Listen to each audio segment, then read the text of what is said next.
Fala galera, sejam todos muito bem-vindos a mais uma videoaula. Na videoaula de hoje a gente vai conhecer um pouquinho sobre os vetores. Então bora lá para a aula.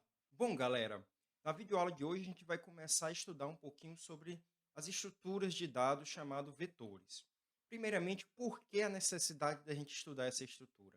A gente já tinha visto nas aulas anteriores que uma variável ela guarda um único valor. E a gente até pode criar várias variáveis, né? Eu posso criar 10 variáveis se eu quero guardar 10 números, 100 variáveis se eu quero guardar 100 números, 1000 variáveis se eu quero guardar 1000 números. O grande problema dessa abordagem é que ela é sempre muito manual, né? Então, se eu quero guardar 1000 números, eu teria que declarar 1000 variáveis manualmente, tá? E ainda a gente ainda tem um problema que é que a gente muitas vezes não sabe quantos números ou quantos valores, quantos textos a gente vai precisar guardar. E é exatamente aí que entram os vetores, tá? Então a gente pode pensar que os vetores, gente, eles são variáveis, mas digamos variáveis especiais, onde a gente pode guardar mais de uma informação, né? Mais de um valor neles, tá? E assim como a gente viu lá nas strings, né, que na verdade as strings elas internamente dentro do Java, né, elas na verdade são vetores de caracteres, né? Então a gente pode, por exemplo, criar um vetor, definir um tamanho máximo para ele, e esse vetor ele já vai ser, digamos, alocado na memória de maneira contínua, tá? Então, se eu tenho um vetor de 1000 posições, então eu vou alocar lá na memória 1000 espaços um do ladinho do outro, certo? Então, gente, nesse sentido, os vetores e as strings, eles possuem muitos comportamentos semelhantes, tá? Então, os vetores, eles também têm lá um atributo, uma propriedade onde a gente consegue pegar o tamanho de um vetor, a gente consegue dizer o tamanho de um vetor dinamicamente, ou seja, baseado em um valor que o usuário ainda vai passar para a gente, tá? E a gente, ao mesmo tempo que a gente pode também guardar tipos primitivos, né? Inteiros, longs, floats, double, a gente também pode guardar tipos complexos, como, por exemplo, strings, tá? Então, na aula de hoje, a gente vai explorar um pouquinho mais, a gente vai começar a mergulhar nesse universo aí dos vetores e espero que vocês gostem da videoaula, tá certo? Então, bora lá. Então, bom, pessoal, nós estamos aqui com o Visual Studio Code aberto. Nós já criamos um arquivo e já salvamos ele com o nome vetores, né? Por isso que o nome da classe aqui está vetores. Então, vetores.java, o nome do arquivo.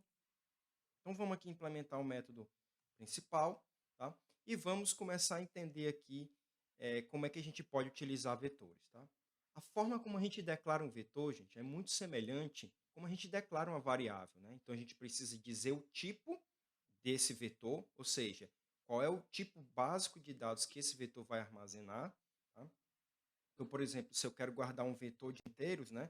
Então, eu tenho aqui tipo int, abro e fecho colchetes, isso eu estou dizendo que isso é um vetor, certo? E eu passo novamente agora aqui o nome da variável que eu quero guardar, por exemplo, números, né? Então, assim, a gente está declarando um vetor, tá? Ou seja, eu estou dizendo que eu tenho uma variável, né, chamada números e que ela vai guardar vários inteiros, tá? Só que a gente ainda não disse quantos inteiros essa variável ela pode guardar no máximo, tá? Então, se lembre que para o uso dos vetores eu tenho que especificar esse tamanho máximo. E a gente pode fazer isso dessa forma, ó. New int, abro e fecho colchetes, e aqui dentro desses colchetes eu digo a quantidade máxima de elementos que esse vetor pode guardar. Por exemplo, se eu coloco aqui 10, então eu estou dizendo que a minha variável números, ela vai guardar até 10 inteiros, tá certo? Uma outra forma que a gente pode utilizar para declarar e já iniciar um vetor com alguns valores é através dessa maneira aqui, ó. Então, eu vou dizer mais uma vez que o tipo da minha variável, né, é um vetor de inteiros. Aqui eu poderia ter, por exemplo, um vetor chamado idades, né, nome qualquer de uma variável.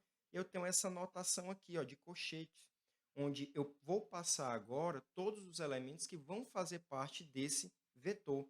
Então, por exemplo, eu posso botar a idade 18, 21, 33, 35 ou 45, certo? E eu coloco aqui o ponto e vírgula no final.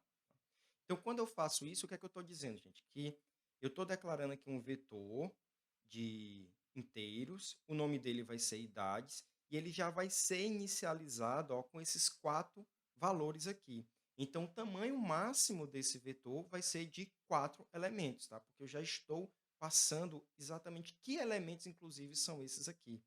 Lembrando, gente, que os índices de um vetor, né, começam aqui, ó, o índice 0, índice 1, índice 2 e índice 3, tá?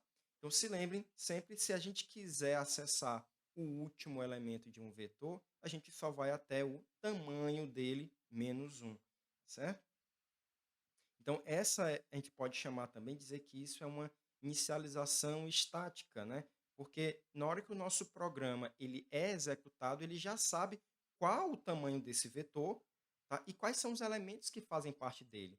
Por isso que eu não preciso ficar declarando qual o tamanho máximo, tá? Porque ele já sabe, ele vai olhar, olha, se aqui tem 4 elementos, então o tamanho desse vetor que de idades vai ser de 4 elementos, certo? Mas a gente já vinha usando vetores há algum tempo, só que sem saber, né?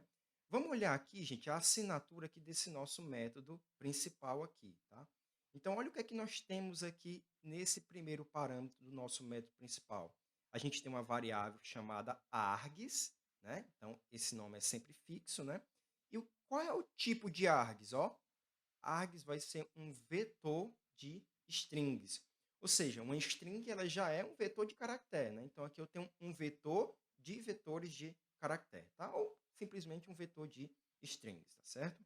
Então a gente já vinha utilizando vetores, né? Só que sem saber, beleza?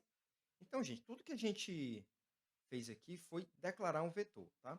Um outro assunto que a gente vai ver agora é como é que a gente pode colocar valores dentro de um vetor, tá? Armazenar valores dentro de um vetor.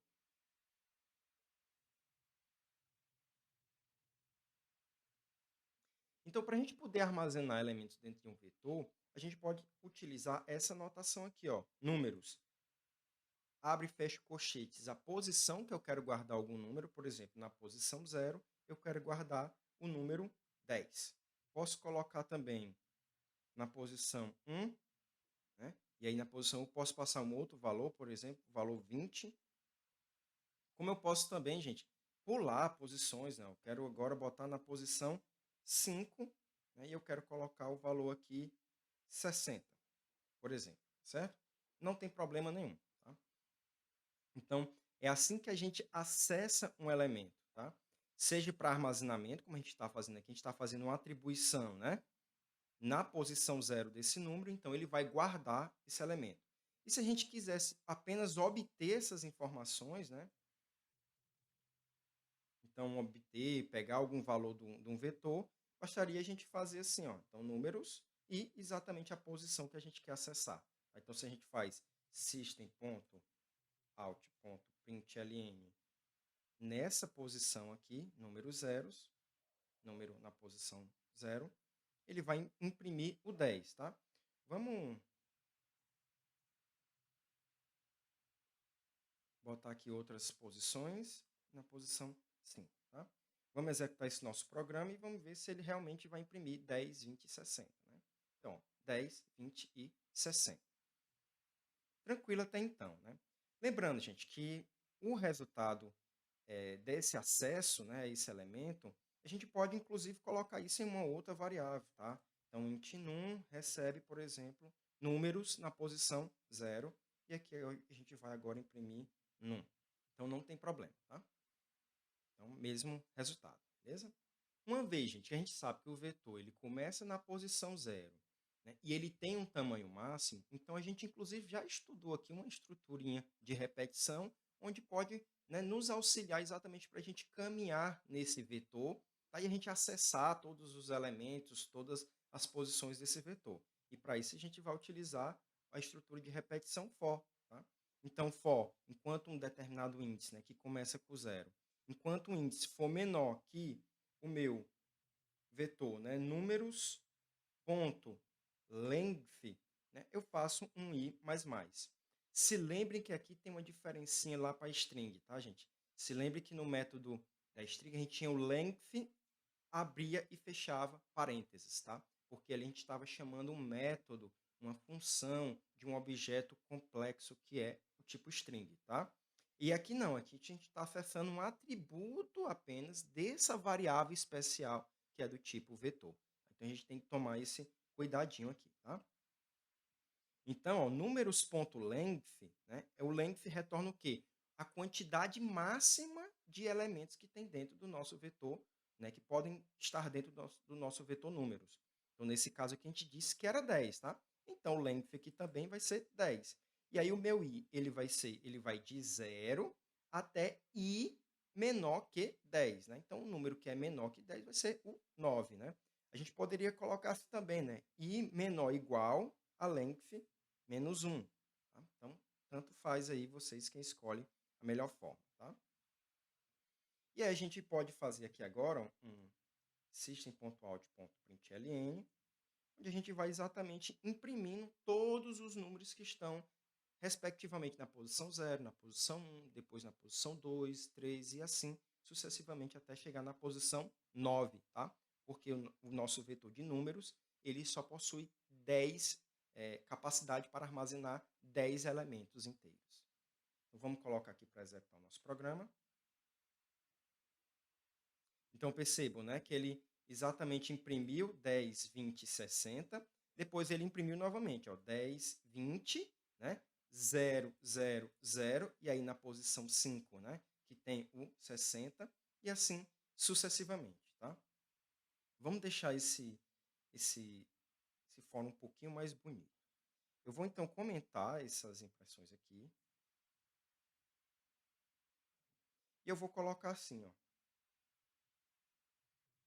System.out.print.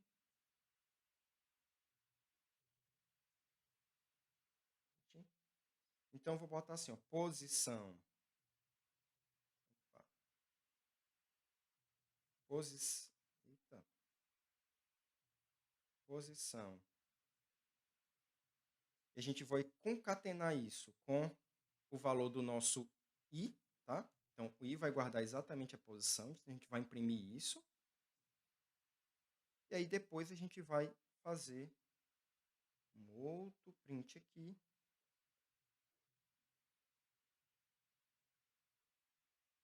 Botar um espaço aqui, valor, e a gente vai colocar exatamente esse númerozinho aqui. Números na posição i. Pronto, e aí eu vou deixar esse println aqui só para a gente dar a quebra de linha no final, né? Poderia colocar logo o println aqui, enfim. Tá? Então, o que, é que a gente está vendo aqui? Ó? Na posição 0 do nosso vetor números, eu tenho o valor 10.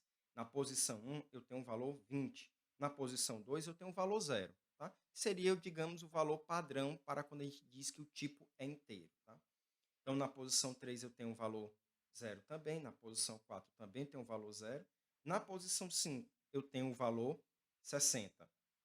Na posição 6, 0. Na posição 7, 0. Posição 8, 0. Na posição 9, também 0. Certo? Bom, e o que é que acontece, gente, se a gente tentar acessar, por exemplo, uma posição que o nosso vetor não consegue armazenar, né? Vamos ver qual seria o erro que vai ser exibido para a gente, né? A gente quer imprimir aqui, por exemplo, sys.out.println, o elemento do vetor números que está na posição 1000, por exemplo. A gente sabe que não existe esse elemento, tá? Então, vamos ver o que é que o Java devolve para a gente se a gente tentar, né, mesmo assim, acessar esse elemento. Então, vamos colocar o nosso programa aqui para executar. Ó, e aí ele dá um erro, e o erro, gente, sempre que a gente vê esse erro, a gente já pode saber que a gente está tentando acessar um elemento fora, né, do nosso vetor, da capacidade máxima do nosso vetor, que é o java.lang.arrayIndexOutOfBoundsException. Ou seja, a gente está tentando acessar um índice de um array que está fora dos bounds, né, ou seja, fora dos limites desse vetor, certo? Então, ele está dizendo aqui que o índice 1000, ó, está fora, né, do tamanho, né, dos limites desse vetor, que possui tamanho 10. Certo? Então, ele já está dizendo aqui bem claro para a gente qual seria aí o problema. Tá? Então, sempre que a gente receber esse erro, index out of bounds except, a gente já sabe que é porque a gente está ultrapassando os limites aí de um vetor. Bom, pessoal, por hoje é só. Na próxima videoaula a gente vai entender um pouquinho mais de como utilizar os vetores na prática. Fiquem com Deus e até a próxima.